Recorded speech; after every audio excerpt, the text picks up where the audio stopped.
Delhi blast मामले की जांच नेशनल इन्वेस्टिगेशन एजेंसी यानी एनआईए कर रही है। इसी जांच के तहत आतंकी मॉड्यूल में शामिल डॉक्टर शाहीन सईद के फरीदाबाद स्थित अल फलाह यूनिवर्सिटी के फ्लैट की तलाशी ली गई। जांच में उनके फ्लैट से 18.5 लाख रुपए कैश, 2 सोने के बिस्कुट और करीब 300 ग्राम सोने के गहने बरामद हुए। इसके अलावा अलमारी से अरब देशों की करेंसी भी मिली। एनआईए के अधिकारी इस पूरे मामले से दंग रह गए।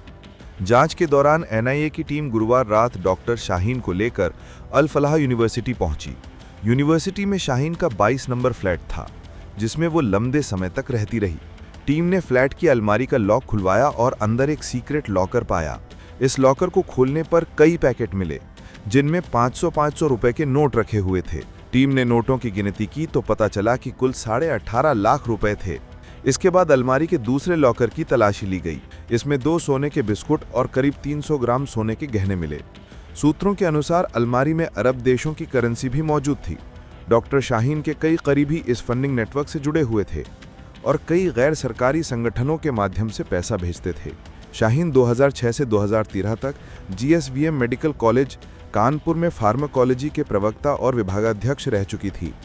एनआईए की जांच में यह भी सामने आया कि एनजीओ के जरिए फंडिंग का नेटवर्क खाड़ी देशों जैसे Bahrain, Kuwait, Oman, Qatar, Saudi अरब और संयुक्त अरब अमीरात तक फैला हुआ था।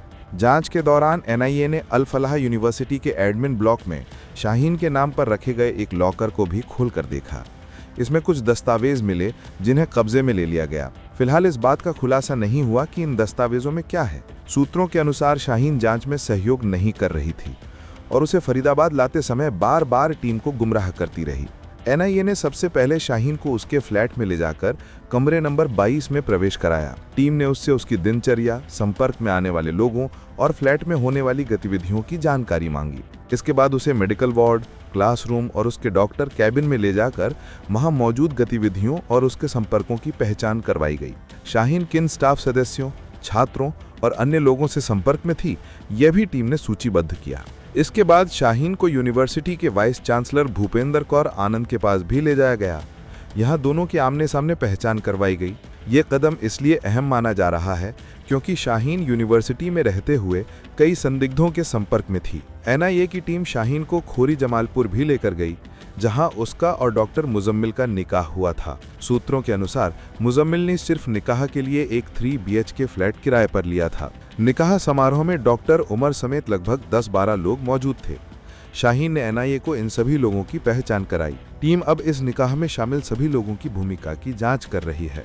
जांच से यह स्पष्ट होता है कि डॉक्टर शाहीन सईद केवल व्यक्तिगत रूप से ही नहीं, बल्कि एक बड़े नेटवर्क के हिस्से के तौर पर आतंकवादी गतिविधियों में शामिल थी। फ्लैट से बरामद किए गए कैश, सोना और विदेशी करेंसी इस नेटवर्क की गहन फंडिंग का सबूत है।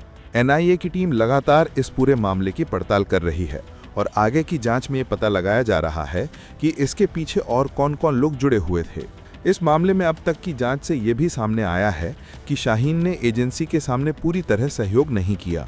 उसके द्वारा दी गई जानकारी में कई बार भ्रमित करने वाले तथ्य शामिल थे। इसके बावजूद एनआईए ने सभी सबूत और दस्तावेजों को कब्जे में लेकर आगे की कार्रवाई शुरू कर दी है। डॉक्टर शाहीन के फ्लैट से मिली संपत्ति और दस्तावेज इस मामले में महत्वपूर्ण साबित हो सकते हैं। एनआईए अधिकारियों का कहना है कि इस जांच से दिल्ली ब्लास्ट और उससे जुड़े फंडिंग नेटवर्क की व्यापक तस्वीर सामने आएगी। Subscribe to One India and never miss an update. Download the One India app now.